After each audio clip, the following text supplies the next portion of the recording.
नमस्कार दोस्तों, मैं लेट आते वर्ष स्वागत है इस वाले प्रोडक्शन चैनल में। मैं जस्ट अभी देख के आया हूँ स्कैम 1992 सीरीज़ को, जो 2020 को ही रिलीज़ हुआ था सोनी लिव ऐप में, जिसमें लीड में है हमारा वन एंड ओनली प्रतीक गांधी साहब, श्रेया मैडम और है सतीश कौशिक साहब। सीरीज़ का कहानी अगर मैं बिना स्पॉइलर के बोलूँ तो कहानी ऐसा है कि 1992 में इंडियन स्टॉक मार्केट में जो सबसे बड़ा बिगेस्ट स्टॉक मार्केट स्कैम हुआ था उसी के ऊपर है, और जिसका मास्टरमाइंड जो हर्षद साल्तिलाल मेहता, उसी के लाइफ के ऊपर पूरा सीरीज बेस्ड है ना। कैसे करके वो अपराइज हुआ, कैसे करके वो इतना बड़ा स्कैम किया और कैसे करके वो बाद में फंस गया, इसी के बारे में पूरा सीरीज को एक्सप्लोर किया है ना।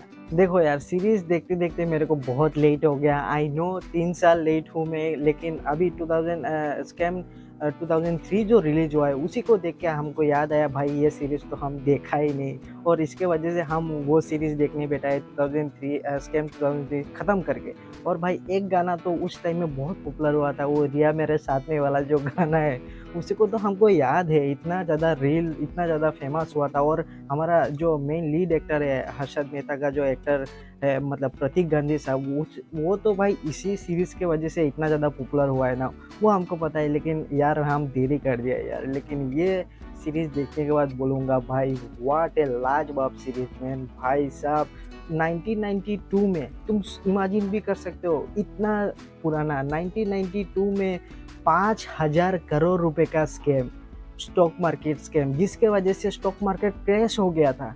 भाई साहब इतना बड़ा स्कैम किया था हर्षद मेहता। वो गुजराती है, वो बात अलग है, बिजनेसमैन है, लेकिन एक ही बंदा इतना बड़ा स्कैम करके चला गया। भाई साहब मानना पड़ेगा मैन। और पूरा सीरीज में आपको स्टॉक मार्केट के संबंधित आपको बहुत सारा इन्फॉर्मेशन मिलेगा, जैसे स्टॉक मार्केट में बेयर कौन है, बुल कौन है, फिर इंस्टीट्यूशनल स्टॉक मार्केट, ऐसे बहुत सारा कुछ टर्म्स नॉर्म्स है जो आपको बहुत अच्छे से यहाँ पे एक्सप्लोर किया है। डिटेल्स में वो लोग डिस्कस करता है यहाँ पे इस सीरीज़ में, कैसे करके हर्षद मेहता जो उसका जो राइज हुआ ना 10 साल के मेहनत, भाई 10 साल में वो इतना बड़ा ऊपर उठ गया कि एक बार वो हाँ कर दे तो स्टॉक मार्केट ऊपर, एक बार वो ना कर दे तो स्टॉक मार्केट क्रैश हो जाए। इतना बड़ा वो इतना अंपायर जो खड़ा किया था, भाई साहब मानना पड़ेगा। वो डिटेल्स में एक्सप्लोर करता है इस सीरीज़ में, पूरा सीरीज़ में। और भाई हर्षद मेहता जो जो इतना बड़ा स्कैम किया है, वो ओरिजिन एग्जिस्ट करता था ऑलरेडी इस सिस्टम में।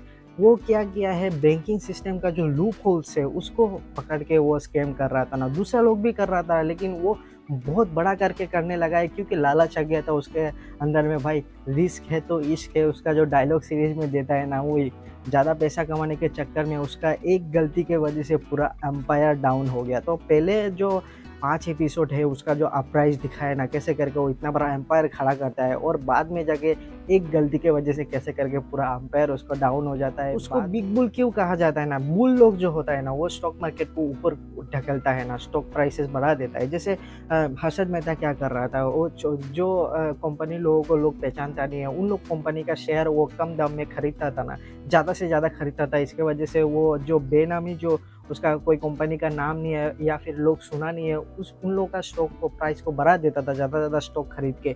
इसके बाद दूसरा लोगों को भी इन्वेस्ट करने के लिए बोलता था ना। तो बुल लोग जो क्या करता था, वो लोग स्टॉक मार्केट को ऊपर ढकेलता था, और बेयर जो है वो लोग स्टॉक मार्केट को नीचे खींचता है ना। तो ऐसा टाइप का डिफरेंट डिफरेंट टर्म और यहाँ पे देखने को आपको मिल जाएगा। और इसके वजह से मतलब वो जो मतलब वो जो जो कंपनी के बारे में लोगों को पता नहीं है, उन लोगों का स्टॉक बढ़ा रहा था ना, बढ़ा के वो पैसा कमा के बाद में छोड़ देता था, ऐसा टाइप का करता था वो जो हर्षद मेहता।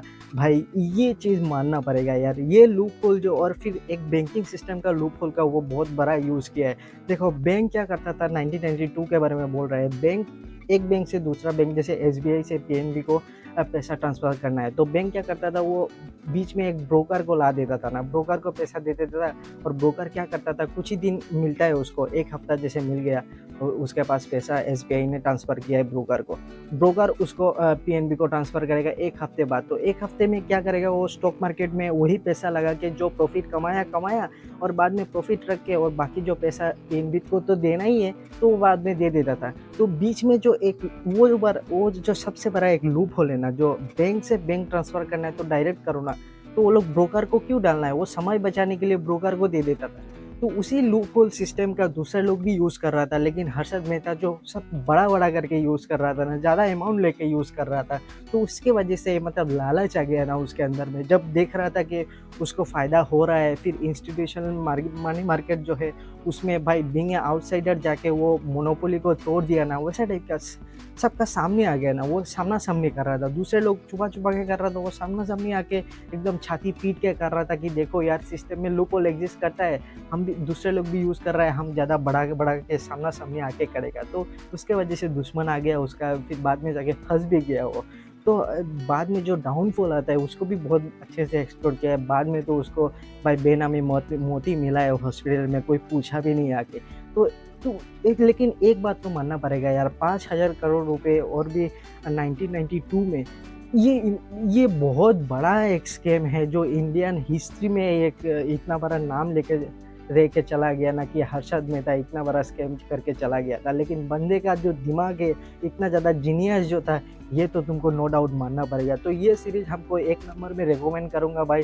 स्टॉक मार्केट में भी यूज़ किया है, तो हमको भी पता है बहुत सारा टर्म, लेकिन इतना डिटेल्स में तो नहीं पता था। बहुत अच्छे से, बहुत बढ़िया तरीके से यहाँ पे एक्सप्लोर करता है। और भाई प्रतीक गांधी साहब, भाई वो ओन करता है कैरेक्टर को, ऐसा लगा है ना भाई, क्या लाजवाब परफॉर्मेंस दिया है यार। उसको डिट्टो लग रहा था भाई, हर्षद मेहता का ही, मतलब हर्षद मेहता अंदर में घुस गया जैसे लग रहा था ना, क्योंकि लास्ट में फुटेज वगैरह भी दिखाया है, जैसा टाइप का एटीट्यूड होना चाहिए हर्षद मेहता के अंदर में लास्ट वाला ओरिजिनल फुटेज में, वैसा टाइप के सिमिलर टाइप का तुमको कॉन्फिडेंस टाइप का वो सब कुछ मिलेगा उधर में। प्रतीक गांधी साहब जो अपना परफॉर्मेंस में दे रहा था ना, तो इसके वजह से हम बोलूँगा क्या लाजवाब परफॉर्मेंस दिया है ना। और प्रतीक गांधी मतलब हर्षद मेहता का जो अंपायर है उसको डाउन कराया एक जर्नलिस्ट, जो फाइनेंशियल जर्नलिस्ट होता है, वो सुचिता दलाल, वो मेन मानना पड़ेगा। एक जर्नलिस्ट इतना बड़ा एम्पायर को, 10 साल का एम्पायर को पूरा मिट्टी में मिला दिया भाई। वो एक नंबर में बोलूँगा, एक नंबर भाई। ऐसा ऐसा जर्नलिस्ट का आजकल मिलता ही क्या यार, जो ऑनेस्टली अपना काम करे और इतना बड़ा स्कैम को एक्सपोज कर दे भाई। एक नंबर सीरीज़ बिल्कुल रिकमेंड करूँगा यार। सोनी लिव ऐप में जाके देखो, अगर नहीं देखे हो तो मेरे तरह लेट हो गए तो। और एक ही वजह से हमको मतलब याद आया ये देखने के लिए, क्योंकि स्कैम 2003 ये जस्ट ख़त्म किया है अभी, तो उसके वजह से हम ये देखा है। और एक म्यूज़िक तो कान में बार-बार बज रहा था, वो रिया मेरे साथ में वाला, गा नहीं सकता है क्योंकि कॉपीराइट स्ट्राइक पड़ जाएगा, लेकिन व्हाट ए लाजवाब सीरीज़, मैं हम बिल्कुल रिकमेंड करेगा। एक बूंद भी बोर नहीं करेगा, इतना ज़्यादा एंगेजिंग है। 5 एपिसोड में उसका राइज़, लास्ट 5 एपिसोड में उसका डाउनफॉल, बहुत ही बढ़िया तरीके से डिटेल्स में एक्सप्लोर करता है। और स्टॉक मार्केट के बारे में भाई बहुत ज़्यादा बढ़िया तरीके से वहाँ पे एक्सप्लेन भी करता है। और जो समझ में नहीं आता है ना, बहुत सारा टर्म्स है स्टॉक मार्केट का, वो ईज़िली वो लोग समझा देता है ना, इसके वजह से हमको सबसे ज़्यादा बढ़िया लगा है। सब कुछ यहाँ पे बढ़िया है। स्टोरी ऑब्वियसली ट्रू स्टोरी के ऊपर बेस करके, तो स्टोरी तो नो डाउट भाई बहुत बढ़िया है। परफॉर्मेंस भाई एक से बढ़कर एक। श्रेया मैडम का भी as a Suchita Dalal journalist, honest journalist जो इतना बड़ा स्कैम को एक्सप्लोर किया था, उसका परफॉर्मेंस बोलो, प्रतीक गांधी साहब का तो है ही, और सतीश कौशिक साहब का परफॉर्मेंस बोलो, या फिर बाकी जो कास्ट लोग हैं ना, लाजवाब परफॉर्मेंस किया है। हम देखो एक चीज़ देख के खराब लगा है कि दूसरे लोग भी वही लूपहोल को यूज़ कर रहा था ना, पैसा कमा रहा था, गवर्नमेंट का पैसा कमा रहा था वो, लेकिन दूसरे लोगों को नहीं फंसाया ना। सब लोगों का दुश्मन बन गया बीइंग आउटसाइडर हर्षद मेहता, और जिसके वजह से सब कोई उसको एस्केप गोट हिसाब से यूज़ किया है ना। हाँ, वो इतना बड़ा स्कैम किया वो मान रहा हूँ, लेकिन दूसरे लोग जो कर रहा था उन लोगों को भी एटलीस्ट पकड़ के सजा देना था, लेकिन वो सब लोग का दुश्मन बन गया वो हर्षद मेहता, वो बाद में वही सबसे बड़ा जिम्मेदार बन गया। देखो यार, बैंकिंग सिस्टम जो रिच पीपल लोगों को ज़्यादा प्रेफर करता है, क्योंकि हम भी देख रहे हैं ना, मामूली 2-3 लाख का अगर तुम लोन लेने का कोशिश करो, एक गरीब आदमी जाए कुछ करने के लिए, अपना पैर में खड़ा होने के लिए, तब 50 चीज़ मांगेगा बैंक। भाई गारंटर दे दो, सिक्योरिटी के लिए जगह दिखाओ, ऐसा वगैरह वगैरह, इतना लाखों क्वेश्चन पूछता है, हज़ारों चीज़ मांगता है। लेकिन बड़ा उद्योगपति लोगों को भाई ऐसे बिना सिक्योरिटी का, बिना कागज़ का, ऐसे करके हथेली में दे देता है 200, 300, 2000 करोड़, कितना करोड़ दे देगा। और भाई बाद में जब डूबता है, भाई ये तो भाई गवर्नमेंट का पैसा नहीं है ना, ये आम आदमी का, टैक्स पेयर का पैसा है, ऐसा करके डुबा देता है ना। तो वही चीज़ हमको ज़्यादा दुख लगता है ना, मन लगा है, रिकमेंड बिल्कुल करेगा। तो मिलते हैं दोस्तों नेक्स्ट में, तब तक जाने के पहले बटन क्यों नहीं दबा रहे हो यार, 1000 तक तो पहुंचा ही दो यार, लाइक कर दो, कमेंट में गालियाँ दो, ऐसा ऐसा ऐसे कर सकते हो। ठीक है दोस्तों, तब तक के लिए जय हिंद।